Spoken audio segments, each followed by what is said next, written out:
Alam mo, Dayan, itong nakalipas na April 2 ay ipinagdiriwang ang World Autism Awareness Day dito sa ating para sa lahat ng mga may mga magulang na may mga anak na may autism. Pag-uusapan natin yan. Kasama po natin mula sa National Council on Disability Affairs, si Ms. Rhoda Abaluna at si Ms. Iris Nacionales. Good morning. Pag sinabi po ba nating autism, ano po ba ito? Ito po ba ay isang sakit o isang disorder? Alright. Ang autism ay isang neurodevelopmental disorder. Para masabi natin na ang isang bata ay merong autism, we have to check iba't ibang areas of development. So one is impairment in social skills. So makikita natin na sila ay walang initiative to interact with other kids, especially their age. They cannot sustain play or hirap sila makihalubilo sa iba. Another one is poor communication skills and meron ding difficulty sa language. So makikita natin na yung iba kapag meron silang gusto, hindi nila masabi kaya umiiyak sila, they get frustrated.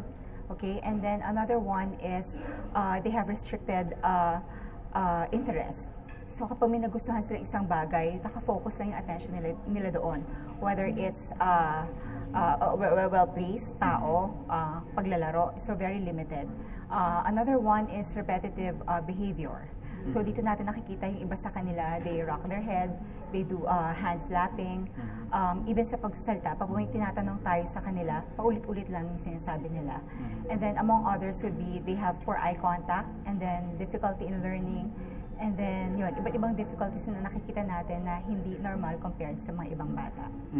Sa tingin niyo, Ma'am Rhoda, kulang pa po ba ng impormasyon ang karamihan patungkol sa autism para maitrato natin sila na mas maayos?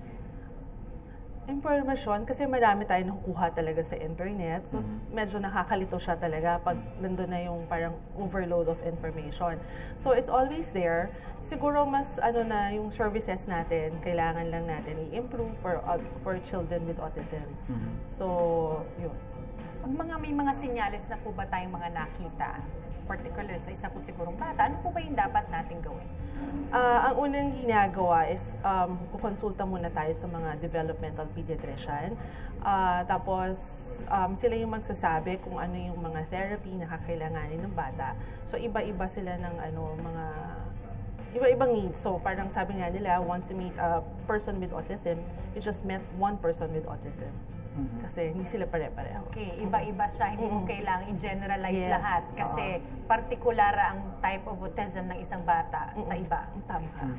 Aware ba po or informed ba ang mga guro kung paano ititreat ng iba ang mga may autism, halimbawa sa paaralan or hindi?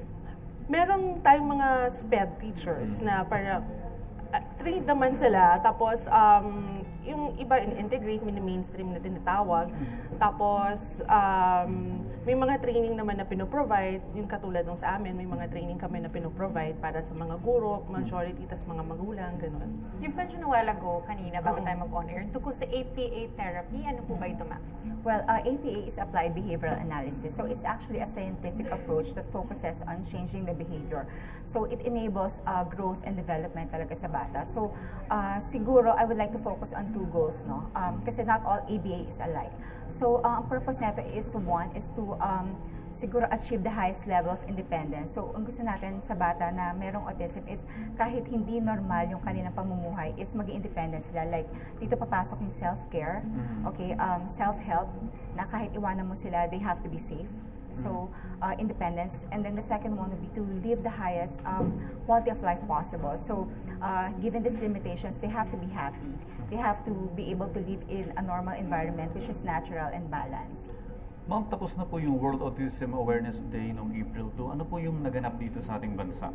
Alright, okay. So, in cooperation with NCDA, so National Council on Disability Affairs, nagkaroon kami ng forum na ginanap sa Green Hills. So, dito, nag-provide kami ng speakers na nag-discuss about sa mga parents, iba't ibang NGOs kung ano ang autism and kung ano yung mga available resources na pwede nilang gawin para matulungan ang kanilang mga anak. Pero alam mo, Audrey, ako may mga stories akong naririnig. Yung ibang mga may autism, ang gaganda na ng mga trabaho ngayon. At minsan sila yung tinatap kasi medyo OC sila. So, sa mga office work, even sa mga supermarket, sila ang unang nasa listahan para magtrabaho sa kanilang kumpanya. Actually dito lang sa atin, dito sa may Philippine Information Agency, ang alam ko may autism na empleyado dyan, pero autistic na empleyado, pero sa IT siya. Napakagaling sa computer. Kasi hindi naman daw talaga disability, kailangan ability talagang tingnan natin sa kanila. Panghuling paalala po sa ating publiko kung paano po ang dapat napakitungo sa mga persons with autism. Okay. Siguro katulad ng ibang bata or even to adults, we should treat them the same. Dapat magpakita tayo ng understanding dahil since iba-iba sila, we do not expect na they would respond to us the same way. So siguro pang-unawa lang at pag-intindi, kailangan din natin siguro mag-adjust according to their needs para maramdaman din nila na they are accepted in the community. Halimbawa po ma'am, bilang panghuli, Dayan, isingit ko lang to, ang magulang nahihirapan na asikasuhin ang kanyang anak na may autism, saan po niya pwedeng ilapit? Sa kami, ABA provider kami, Autism Partnership Philippines. We offer free consultations. Meron kaming consultant who flies in from Hong Kong. Tapos free naman yung initial consultation namin that lasts an hour. Just have to call the office to schedule. What number, ma'am? 655-3094. Thank you very much for joining us today. Nalinawan rin po kami sa ibang mga topics patungkol sa autism. Ms. Rhoda Abaluna and Ms. Iris Nacional. Thanks.